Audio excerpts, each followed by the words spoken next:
problema não está em Deus e nem em Deus querer dar algo a alguém ou não, mas sim na posição que cada um de nós tomamos como filho para ser participantes da bênção de Deus.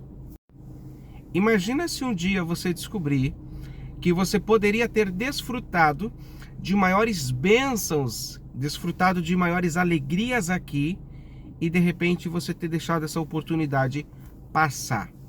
Bom, está na palavra de Deus, lá no livro de Lucas, no capítulo 15, quando vai falar a respeito da parábola do filho pródigo. Quando esse filho volta para casa e ele é recebido pelo pai de braços abertos, o pai o veste e o pai faz uma festa para comemorar a vinda dele, o retorno, o arrependimento dele, há um personagem ali que chama a atenção de alguém que tinha tudo na mão, mas não desfrutou, não soube aproveitar.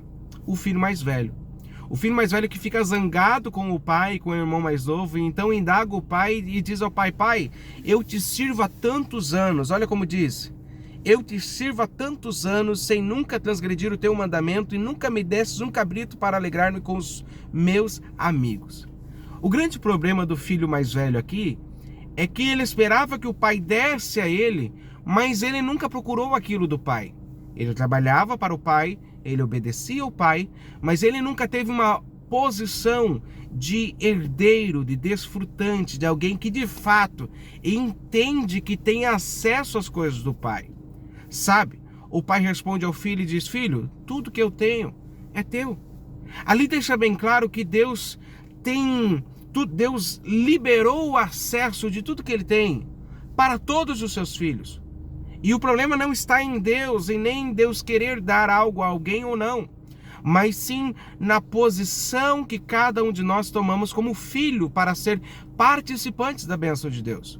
Imagine, por exemplo, um homem com 4 filhos.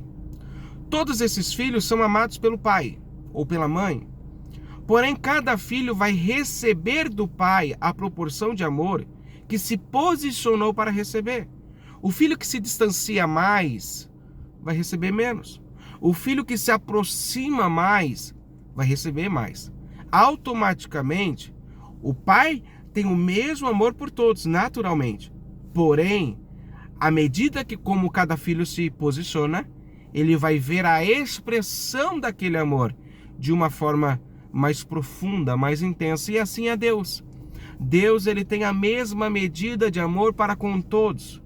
E por que alguns veem de uma forma expressa diferente ou mais intensa? É pela aproximação. A Bíblia diz que se nós buscarmos ao Senhor de todo o nosso coração, Ele se deixará ser achado por nós. Não é que Deus não esteja em todos os lugares e que a presença dEle não seja onipresente. Significa ali, aleluia, que quem busca a Deus com um propósito específico, com um coração e uma mente totalmente liberada, totalmente rendida e se apropriando das promessas de Deus e da herança dele, ele se deixará encontrar. Você vai ver a manifestação de Deus de uma forma diferente. Eu comecei o vídeo dizendo: imagina você descobrir um dia que você poderia ter desfrutado de maiores bênçãos, de maiores conquistas aqui, e não desfrutou por culpa sua. Sabe, o filho mais velho ali não tinha procurado no pai acesso àquela herança. Sabe, irmãos, tem muita gente que não está desfrutando das bênçãos de Deus porque eles estão procurando nas coisas, no esforço do trabalho deles. Por exemplo, filho, a primeira coisa que o filho diz é: eu trabalhei, eu te sirvo há todos esses anos. Significa que ele esperava que viesse como recompensa do trabalho. Só que Jesus deu uma parábola muito interessante que fala a respeito dos trabalhadores que ele vai buscar na praça para trabalhar às 5 da madrugada e depois no final da tarde. E os que trabalharam 12 horas receberam o mesmo salário daqueles que trabalharam apenas 1 hora. E Jesus responde ali na parábola, quem indagava o pai de família sobre o pagamento, e o Senhor responde assim: por acaso é mal aos seus olhos que eu faça aquilo que eu quero com o que é meu? Isso mostra que Deus não vai fazer as coisas segundo o nosso mérito. Deus vai fazer as coisas segundo o nosso posicionamento, segundo a nossa posição de estar fazendo a sua vontade e buscando a presença dele. Todos estavam no campo trabalhando, todos ouviram a voz do Senhor chamando para trabalhar, todos responderam o chamado de Deus. Alguns foram chamados bem antes, outros foram chamados mais tarde, todos se posicionaram. Mesmo quem se posicionou mais tarde recebeu também da mesma graça. Isso significa que a mesma medida está liberada para todos.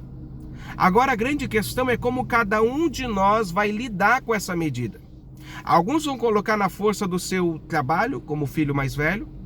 Alguns vão colocar na disposição de que, se Deus quiser, Ele vai fazer algo na minha vida, mas eles não têm um objetivo, eles não têm um alvo, eles não têm algo que arde no coração e você determina, eu chegarei nesse ponto, eu chegarei em tal lugar, a minha fé me levará até tal conquista.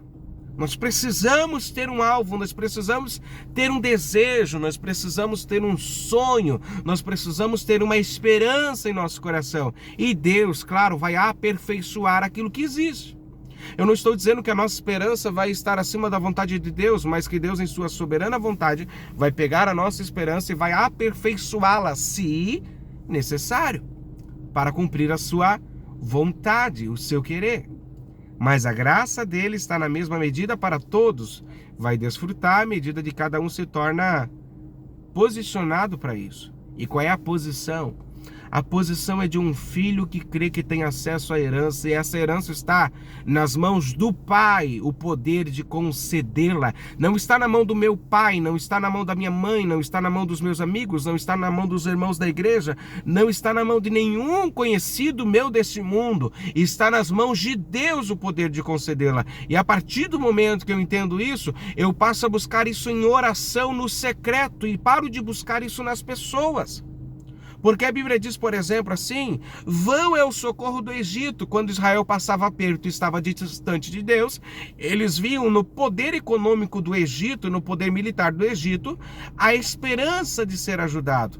E quando eles buscam a ajuda do homem, o Senhor diz, vão ao socorro do homem. Filhos que ainda não entenderam que têm acesso à herança do Pai, eles vão buscar nas pessoas aquilo que eles procuram, aquilo que eles precisam. Eles não conseguem enxergar na oração no secreto a possibilidade daquela oração gerar o milagre, gerar a providência, gerar a manifestação da bênção de Deus. Por exemplo, eu não consigo crer que basta com que eu dobre o meu joelho no meu quarto e busque o meu Pai em secreto e determine e creia que Ele vai fazer aquilo que eu estou pedindo para Ele, Ele vai gerar a situação. Eu não consigo crer nisso. Eu preciso tomar decisões, eu preciso tomar caminhos para buscar aquilo que Deus tem para mim. Não. Basta você entrar no secreto e falar com teu pai. E o teu pai que te ouve em secreto, ele vai te responder em público. Ou seja, você só se move a partir do momento que você tem resposta. Quando nós nos movemos sem resposta, significa que nós não estamos nos movendo por Deus. Nós estamos nos movendo baseado na nossa vontade, na nossa necessidade. Quando você se move porque você não tem uma resposta de Deus, significa que você está se movendo pela sua vontade. Quando nós vamos procurar ajuda de pessoas, como nós vamos procurar favores de pessoas, sem ter a resposta de Deus, significa que nós estamos, aleluia, andando na nossa vontade. Eu preciso entrar no secreto, buscar a presença do Pai. E o Pai que me vê e me ouve em secreto, Ele vai gerar o milagre que eu e você precisamos. A posição que cada um toma diante de Deus vai determinar do que eles vão desfrutar. Eu não sei você, mas eu não quero desfrutar de favores humanos. Eu quero poder como Abraão fez. Quando ele compra o campo de Hebron, ele falou, olha, eu vou comprar por tal preço para que você não diga lá na frente que você me ajudou. Para que você não se glorie contra mim. Isso não é orgulho. Por que isso não é orgulho? Porque Abraão disse, Deus falou que vai me engrandecer. Deus não disse que João vai me engrandecer. Deus não disse que Pedro vai me engrandecer. Deus não disse que o meu vizinho vai me engrandecer. Deus disse que Ele vai me engrandecer. A partir do momento que nós corremos para favores e métodos humanos, de amigos, de próximos, de conhecidos, de parentes, de familiares, nós estamos dizendo: me engrandeça, me ajude, seja um método da minha vitória, seja a ferramenta da minha vitória. E nós esquecemos, aleluia, que uns confiam em carros, outros em cavalos, e nós fazemos menção do nome do Senhor. Deus tem coisas maiores para nós.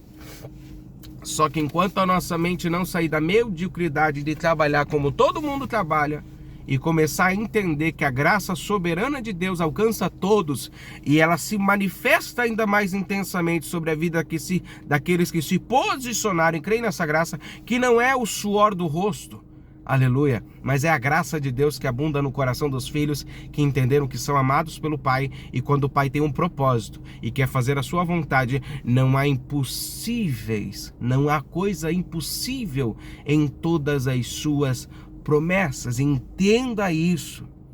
Quando Deus tem um propósito e uma vontade para cumprir, não há impossível para cumprir aquilo, não há dificuldade para Deus fazer aquilo. Ainda que eu não mereça, ainda que você não seja digno, ainda que o que Deus esteja dizendo que quer fazer, ou que aquilo que eu creio que Ele vai fazer, pareça que seja grande demais para que eu seja digno de receber, ainda assim Ele pode fazer e Ele quer fazer. Os que trabalharam só 1 hora receberam o mesmo salário daqueles que trabalharam 12 horas. Isso mostra para nós que ainda que existam coisas que nós não mereçamos, aleluia, o Senhor está disposto a fazer. É esse amor que eu preciso sentir no meu coração. Posso não ter me esforçado fisicamente o suficiente, mas o meu coração está se esforçando para crer, aleluia, que o meu Pai me ama a esse ponto de fazer por mim muito além daquilo que eu mereço. E muito além dos métodos que eu conheço e que eu sei usar. Eu vou deixar Deus usar os seus próprios meios para gerar a vitória. Que Deus te abençoe. Compartilhe essa palavra com alguém. Tem um endereço certo, tem um coração certo. Deixe teu like nesse vídeo e comenta debaixo desse vídeo quanto essa palavra te edificou.